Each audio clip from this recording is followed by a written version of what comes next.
Before we introduce this guy, Mark Watne, we want to send him off right with a surprise video from a comedian you might recognize.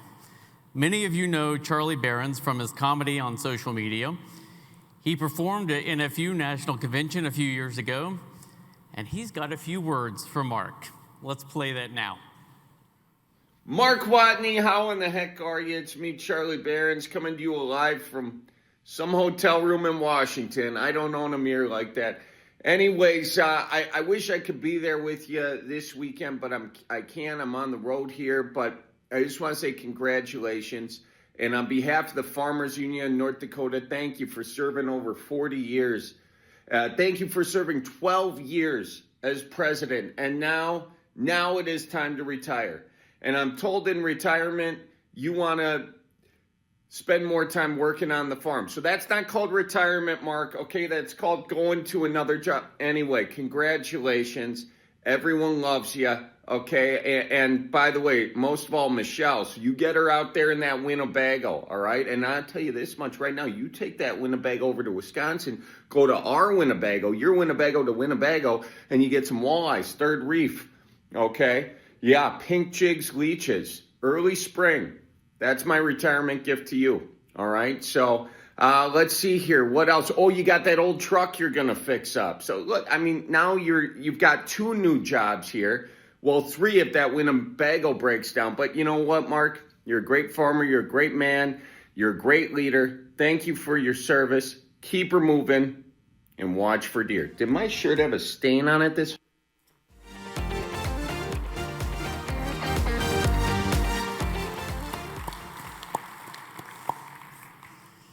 Alrighty, Mark. I was asked to be part of the introduction of Mark, and I had to stop and think, you know, how do you introduce this man? And I'm sure there's some common themes around the room here. Mark talked about we've had a chance to travel a lot together around the country here and around the world, and it will surprise no one that one of the first trips that we took, I nearly got run over by Mark because I was moving just a little too slow. Because everybody that knows Mark knows that Mark moves at Watne speed, and it is fast, and he's bound and determined, and he's not going to wait around. So if you hesitate, that's when you nearly get run over.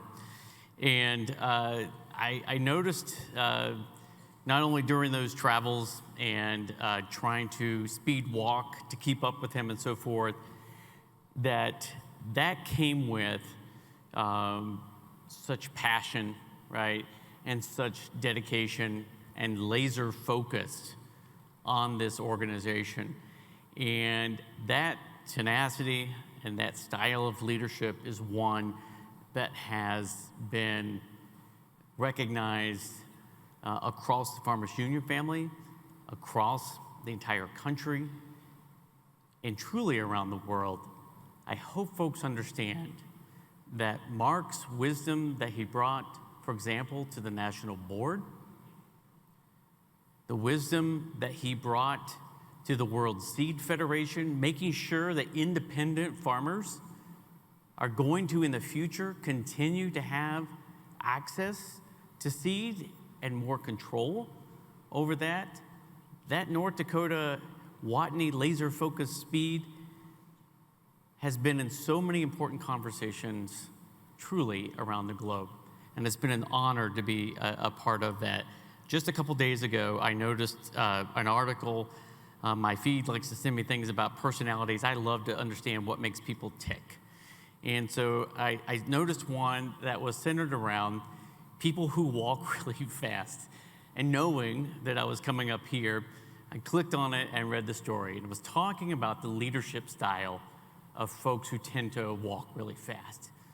I don't know who thought of that study. But one of the things, concluding remarks about that, captures Mark in so many ways. And that is leaders that, like that, tend to be decisive, efficient, and sometimes a bit blunt. And if that doesn't capture President Watne, I don't know well. We certainly wish him the best.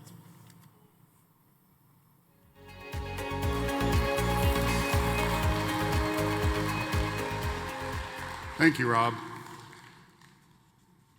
Here's my intro to Mark. Mark is not a patient man.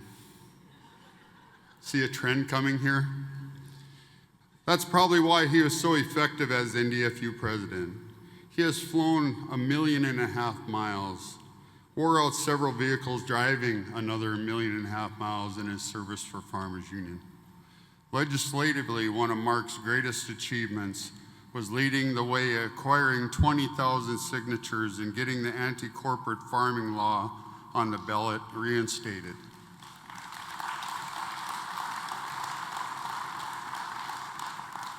It passed with 76% approval. Thankful to all of you for getting out with the petitions, and I doubt if anyone got any more signatures than Mark. I'm pretty sure while Michelle was up there preaching, Mark was sliding down the pews getting signatures. As part of the Farmers Union Insurance Leadership Team, Mark has contributed to the growth of the company and expansion to other states. He has lent that same drive and vision to the Farmers Union enterprises. The cooperative has a strong financial base that provides additional support to the organization. Mark has been involved with founding Farmers Restaurants from conception to the restaurant number 8. On the education side of the triangle, Mark's leadership, 5 of our family farm children books have been published. 1,200 youth attend NDFU camps at Hart Butte and Jamestown, with education on cooperatives part of the camp's activities. We have a short video highlighting Mark's time at Farmers Union.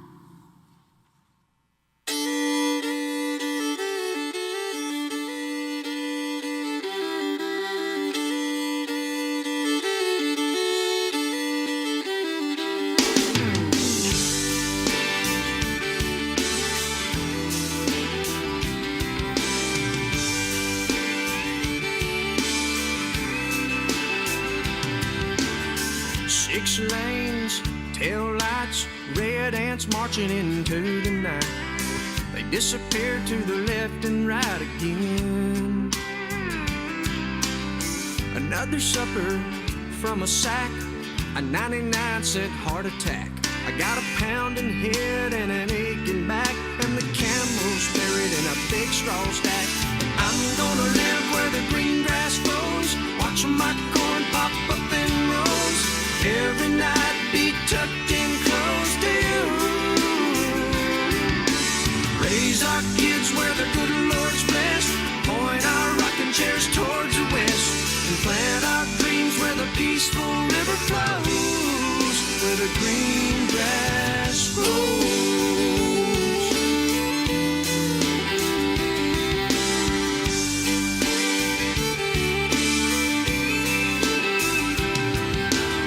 Well, I'm from a map dot, a stop sign on a black top.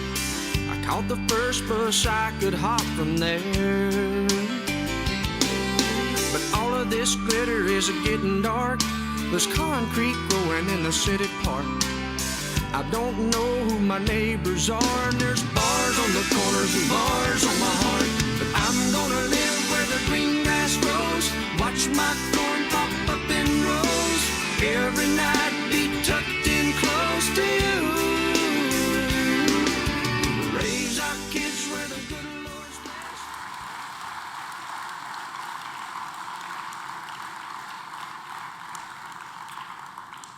Please help us welcome North Dakota Farmers Union President Mark Watne to the stage.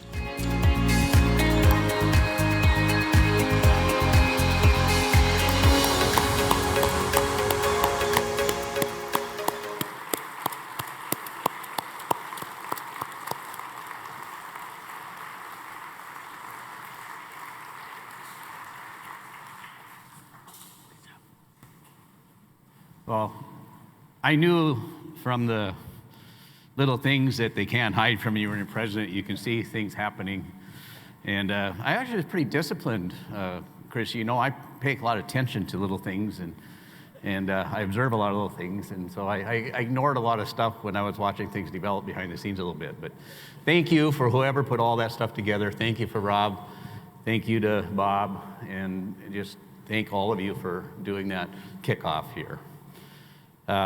Knowing what was going to happen here with our people speaking this morning on marketing, and listening to Rob and listening to Jacob, I'm not going to go down the path of describing everything that's challenging and everything that might be opportunities. I'm going to take a little bit of privilege here to talk about what's it going to take to prepare us as an organization into the future.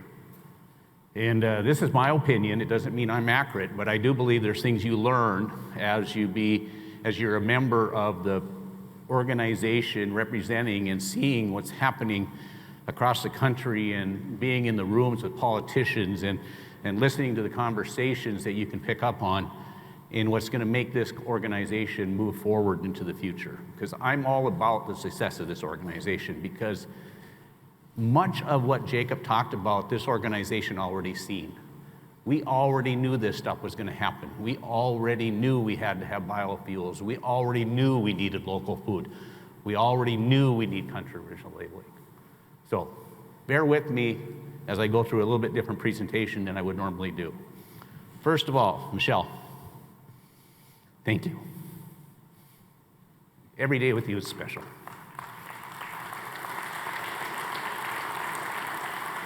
You ask me why I'm retiring?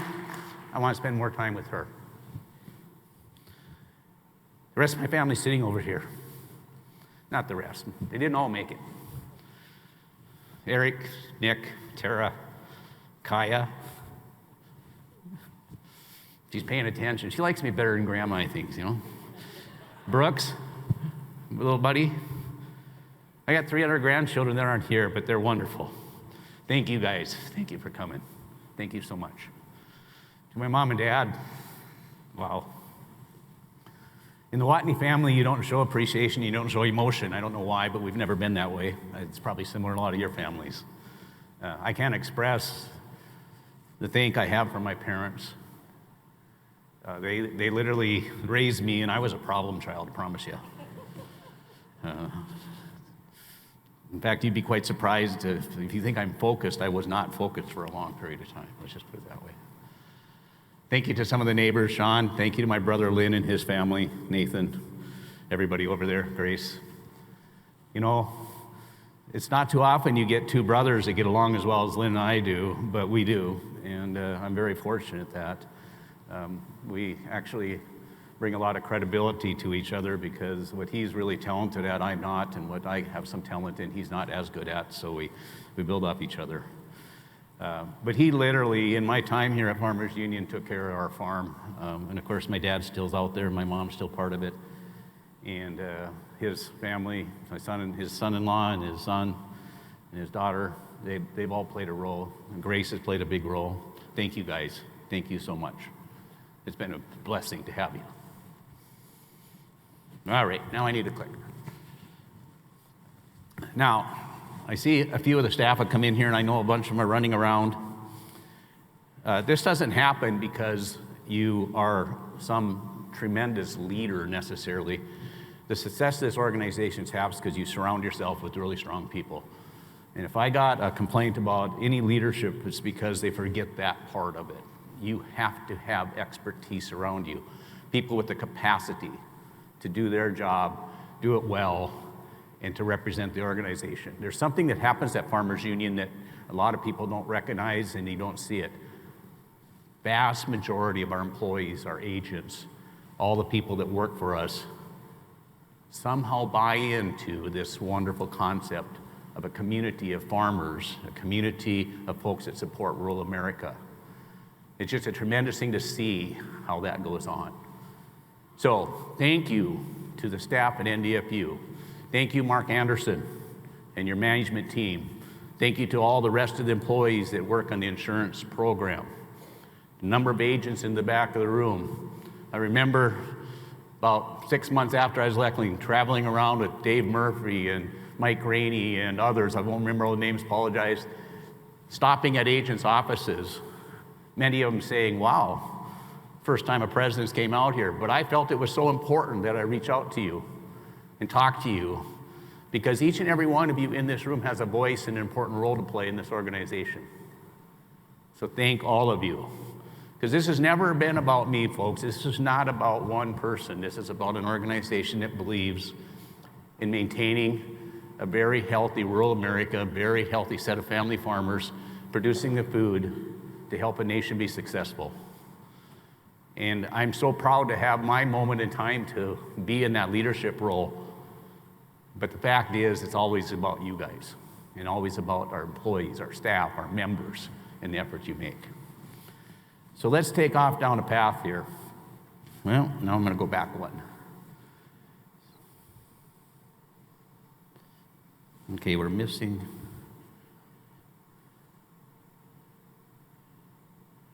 Well, anyway, missing one slide right to start with. So the first slide was actually the mission statement. And the mission statement is basically a way of projecting what the organization represents, what our purpose is. There it is, thank you. And it literally lets us know what we stand for and how we may achieve it. But the mission statement is something that's unattainable 100%. It's where you're headed. Again, it's a purpose statement. To achieve a purpose statement, you have to have a series of goals. Now, you can call them values, you can call them all these different things, but at the end of the day, it's about goals. And each time that we set a series of goals, we have to be willing to step out and find a way to achieve those goals. Now, there was a comedian that I watched that gave a presentation at it was over in Britain, I believe, to a graduating group of college students, and he basically said, which I thought made him the comedian, and why they asked him to speak was really hard to understand, but basically what he said is, forget about the big goal, because when you finally achieve a big goal, you die. And he said this to these students. I thought, wow, where are you going with this? And what he really was talking about, he said, arriving at a large goal is only successful if you have a series of small goals that you're willing to accomplish along the way to master the larger goal, which you will never accomplish. Because if you set the goal easy enough to accomplish, you didn't set the goal high enough. So as we think about this, okay, these are messed up a little bit, so where are we at? All right.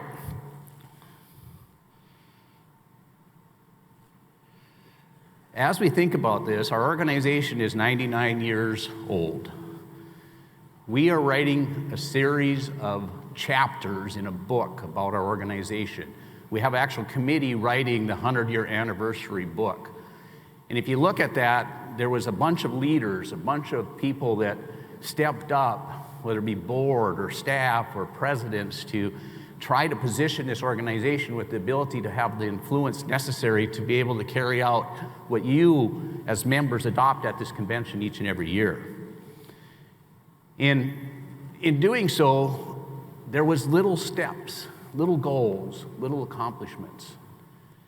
And you build upon those as you write those chapters in your life, you build upon those to be able to successfully go forward. But it takes, in a grassroots organization, each and every one of you as members to participate.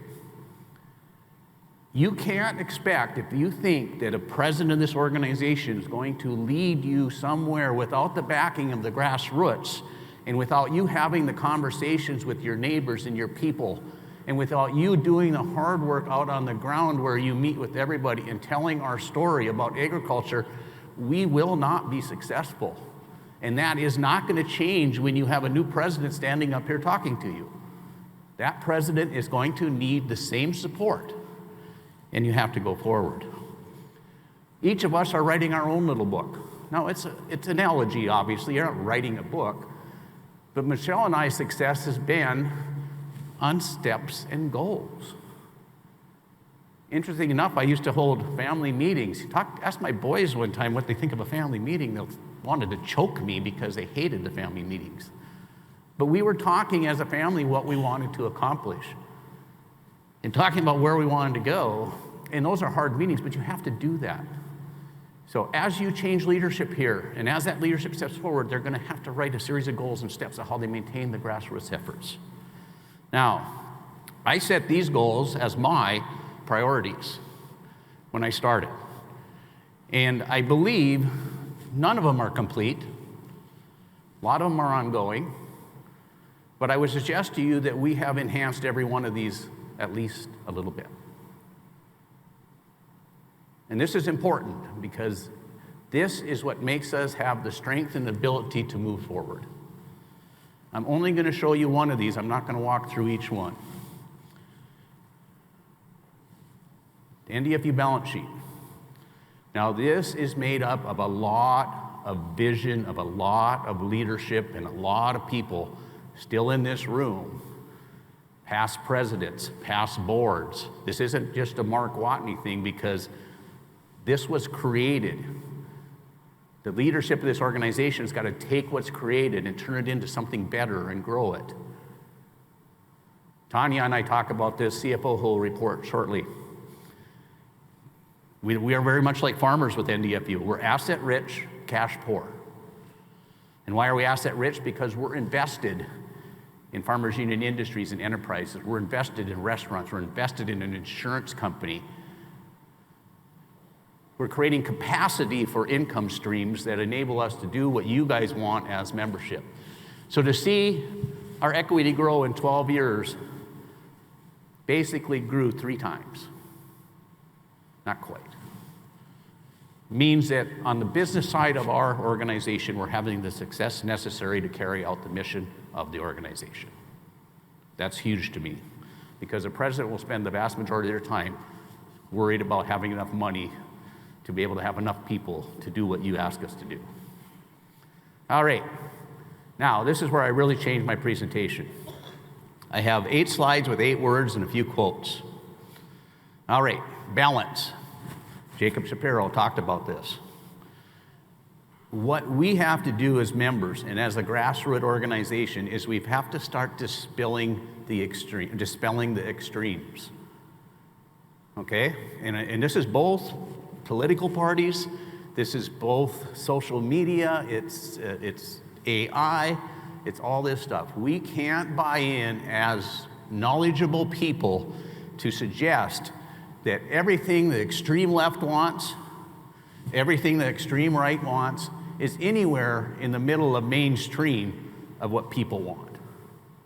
Folks, there's balance in the middle here. And I'm no longer, in fact, as you grow older, you become a little more, less filter on your voice. But I really struggle listening to people tell me something that is a blatant lie, and they haven't taken the time to do the research. And they haven't taken the time to at least listen to the other side of an argument. This is where balance plays. And I think you guys got to start talking about the word balance. It's essential. Because if you believe that the solution to everything we do is somebody has to win and somebody has to lose, you don't live in a farmers union society like I believe in, because I believe we're working for everyone to win. And sometimes that means we're going to do things we may not like or may not support, but it's in the interest of society as a whole. That is a balanced approach. Jacob told somebody maybe another presidential cycle before we get there. That is the middle ground. That's where we bring the politics together. We bring our leaders together. We're on message. We act like we do here in policy debate, where we debate the policy hard. At the end of the day, we go forward with a strategy. That's balance. And I think anytime somebody tells you that you're wrong because it's over here, we got to export every person out here of a certain color, or we have to tariff the world, or on the Democrat side, if you don't do it this way in growing your food, you're doing it wrong. If you aren't all bought into climate change, you're 100% wrong. If you think you can be on those extremities of everything, we are not going to find the balance in the middle. Competitive collaboration. Albert Einstein said, the measure of intelligence is ability to change. You were hearing that this morning. This is going to be very hard for us because we are not really good at change. I spent a lot of time on the Grand Farm Board. Many people ask me, Mark, that's the wrong place to be. Well, folks, we have to be there. We plain and simply have to be there. And what we're bringing to the table at the Grand Farm is not that we endorse every new technology. What we're bringing there is study what makes the average size farm have access to the technology necessary to be more competitive in the world market.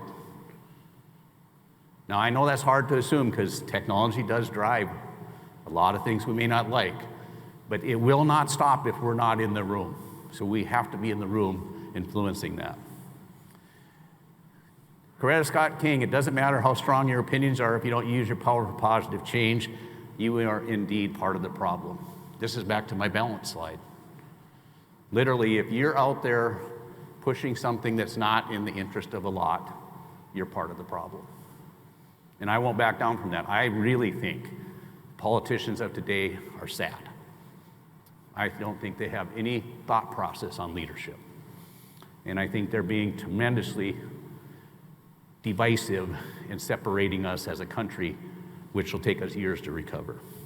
And finally, be the change that you wish the world to see. All right, science, economics, and logic.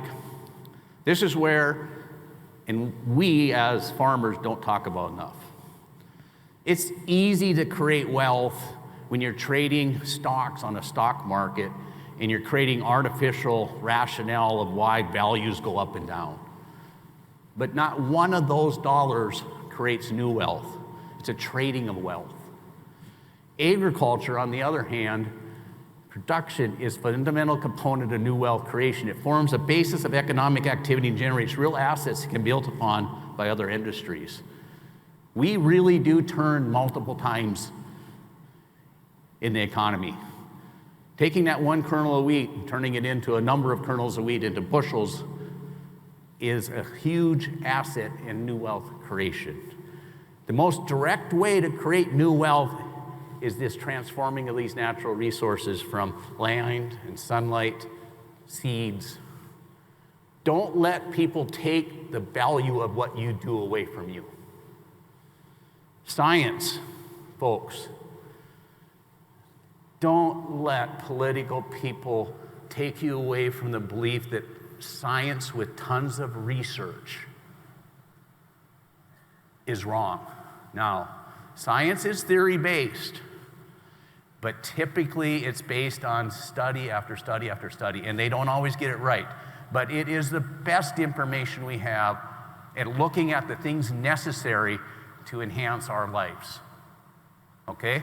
Don't go down this road of no vaccinations. Don't go down this road of, oh my God, the world's falling apart because of something over here that's been researched for years that's safe. Don't play in this, because they're just playing people against each other to create an atmosphere that doesn't make any sense. Pay attention to the science. Look at the folks that are in science that you trust and find the research and information so that you are better educated and can make up a very sound decision based upon some really good information.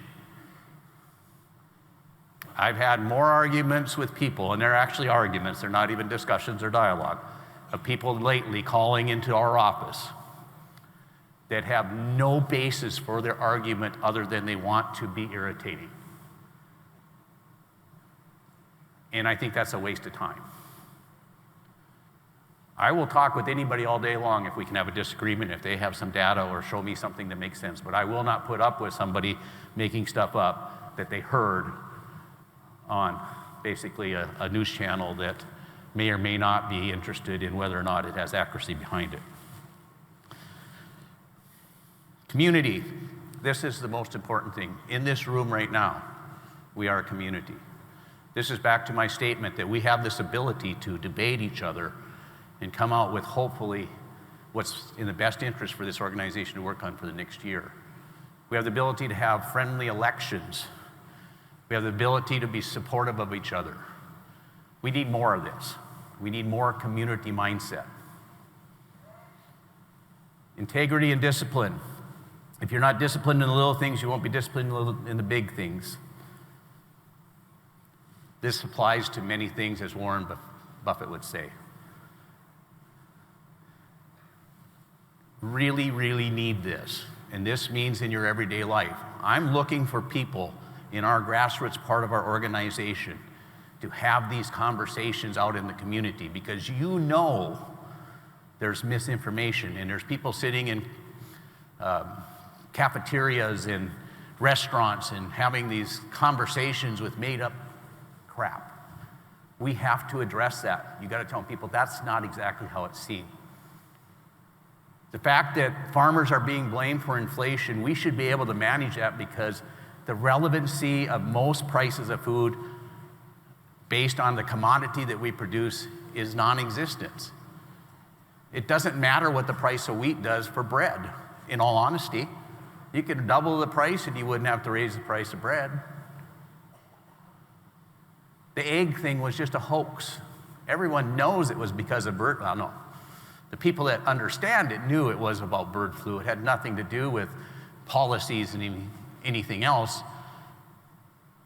But we can't allow that, because that becomes a reflection on farming, and we got to address that situation. Focus. You got to be in a good state of mind. That means you need to read more, you need to pay attention more, you need to sign up for the app. Getting that in more for you, Chris. Sign up for the app. You need to go on the website. You need to use the portal. You got to read the Union Farmer. You got to do your own research. You got to search out information that's accurate, and then take that and focus your dialogue with other people.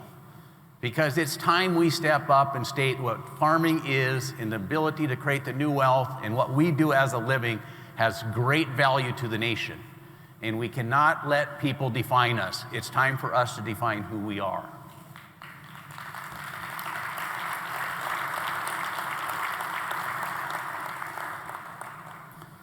This one's a fun one, because we probably spent more time talking about respect in our brand, probably mostly at, I want to say it's Mark Anderson, Christy, and I, but it's been at board retreats and insurance management and staff meetings. A lot of times we think of the brand, everybody looks at the logo as a brand, and it's kind of fun to joke around about, because really the brand has nothing to do with the logo. The logo is just a representation of the brand that you want people to see and identify, and hopefully when they see the brand, they identify with what you want your brand to be, not just that they see the logo. So the brand is what you stand for, what you work for. I would suggest to you that our insurance company's been substantially better at this than we have in the farm organization side of the operation. Not that we're not good at it too.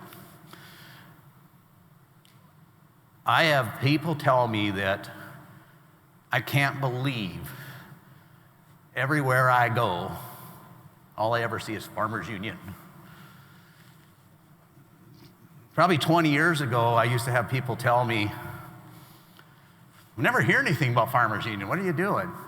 Well, when you get a crazy person like Kevin Ressler in marketing, crazy in a good way, Kevin, sorry, and you get a Mark Anderson that pushes on him and pushes growth, and you get a team willing to do it, they surround themselves with all this talent, and they go out and search out places to get the logo, and then they bring a commitment and a brand standards, and they work their tails off to market product. And we're on football fields and stadiums, and we're in the right place at the right time, and we're donating to good causes, and for those good causes we get a little bit of credibility with our signage. That's how you build your brand. The fact that NDFU has restaurants, the fact that we're part of every value-added project in the state, the fact that people call us from ADM to Minnesota Soy, to as of late, I've got a call from a large brewing company that's very interested in partnering with us. Not going to say much about it because I don't know where it's going to go, but possibly. When you get that type of reputation, that's because you're active, you're doing something. When I'm at the state legislature, and I don't go there as often as our staff do, you can walk into the state legislature today and you got respect. They may not agree with us. They know we're there, and they know we're a force. That takes grassroots efforts and continue building on your respect. So the brand is more than just the logo, it's who we are. Keep that in the back of your mind. Influence is earned. It comes with that brand and respect. But when I go and speak to Senator Hoeven or Senator Kramer or anybody which is out in DC, or when I go to the national convention, or when I sit at the national board meeting, knowing that I can say the members of North Dakota Farmers Union that are willing to make a bunch of phone calls if I need it, or who are willing to step up to the plate and are willing to talk the talk of the importance of agriculture, that's influence. We have developed strong influence because of our hard work. Now, I'm wrapping up here, and I got 2 slides. We live in a world of critics right now. Everything is wrong with everything. Those are just simply the complainers. You have to be optimistic, even though you heard a lot of negative news today. You can't just sit and talk about it, especially if you're not going to be factual in what you're talking about. You have to become a doer. I'm challenging each of you today, plain and simple. We need you. We need you to have a voice out in the countryside. We need you talking to your state legislators. We need you paying attention to campaigns and finding those people that want balance in our society, logic and science. People that really, truly want to be influential in making the country better. I'm not much on people that want to tear things apart. It's a waste of time, because then we spend tons of money trying to rebuild it. In fact, I find that quite crazy. So finally, I need you to be doers. They always say only 10% of the people lead the world. Well, that's a reflection on this little chart here. The doers will win, but you got to actually be willing to step up and be a doer. And I'm asking each and every one of you to do that. So why am I being so passionate about this? Well, how many are familiar with the infamous bell curve? How many took an economics class? Now, this is not a perfect bell curve. This is just for design. And I thought, why not throw a bell curve on the chart? Well, the fact is this organization started, and we started with a huge need. Farmers and ranchers were getting devastated. And throughout the time in writing of farm bills and establishing systems and trying to make things work better, we've climbed and we've got to a level of success. We will never fully arrive. I can't tell you out here that the work of this organization is making everything better at this moment in time. But what I can tell you is a whole bunch of the things we've done is creating opportunity for it to be better, and things would be substantially less well off had we not been here to do our work. Now, my slide changed a little bit. I had that green line running right towards the top of the bell curve. We don't ever want to get to that point. We want to broaden the curve. We want to be the green line of success. We want to be constantly enhancing and improving ourselves. We have to avoid the downfall with lack of participation, a lack of a desire, the lack of the grassroots, the lack of each and every one of you at your county conventions, the lack of people taking the time to support an organization that's working in their interest. So I challenge you to not let us become the typical bell curve where we peak and fall off. We can't afford that. Agriculture can't afford that. Family farm agriculture can't afford that. Now, on your tables, as I wrap this up, there's a card. I want each of you to grab one, because I've never did anything without challenging the membership to do something. And I want you to grab one, and there's pens. If you don't have one, your wife has one in her purse, because they carry shit for you. That's how it works. Right, Michelle? Sorry, did I say shit out loud again? No. They carry really good stuff for you. I want you to grab a pen. Don't just stare. This is where you get me mad. When you stare and look at me like you don't think you have to do it because I can't see you. I can actually see you, and I have expectations you're going to do this, okay? And you can see what we're going to do. We're going to have each member write what a goal that each of them can do for the organization. And what I'm trying to get you to address is the 2 questions. What small thing can you do to make NDFU more successful? I want you to write that down. This card is a specific size that will fit in your billfold or in your purse. And when you're done writing that down, I want you to write down the 5 people that you can recruit to start coming to Farmers Union events. And if I don't see a bunch of you starting to write, I'm going to stand up here and we're going to stay here until you write something down. Because the fact is, you've got to participate in this organization. The success of this organization, and I'm going to say it again, is the strength of the grassroots and your willingness to step up and play an active role in what it takes to get things done. So, writing down, thinking about it. I know you got pens down there. What are you going to do, a small thing, that's going to make NDFU more successful? And what are 5 people you're going to invite to be in a leadership role or kids for camp? Do you know if we simply hire an epic coach, a youth leader in a new little community, we gain 20 kids just like that because they actually go out and ask kids to go to camp. Recruiting for camp is really easy. You simply just ask kids if they want to go. But it takes that step, the actual step. So I'm challenging you guys to ask people to participate. Tell them what you enjoy about the organization. Get them to come to an event. Challenge the state office to make the event important enough that they want to come back. All right, as you're finishing that up, I believe that's my last slide, yeah. I want to say to you, thank you. Thank you so much. I just couldn't imagine, and I can't imagine 12 years goes by, and another 20 plus, 30 plus years that I've been part of this, that it would go by so quickly. And for those of us that are a little bit older in the room, it is literally amazing how fast a year goes by as compared to when you were in grade school, which seemed like years last forever. But I couldn't have enjoyed my life hardly anymore. I really, really, really am honored to have been able to serve you folks in this capacity. I'm extremely honored to know a lot of the past leaders.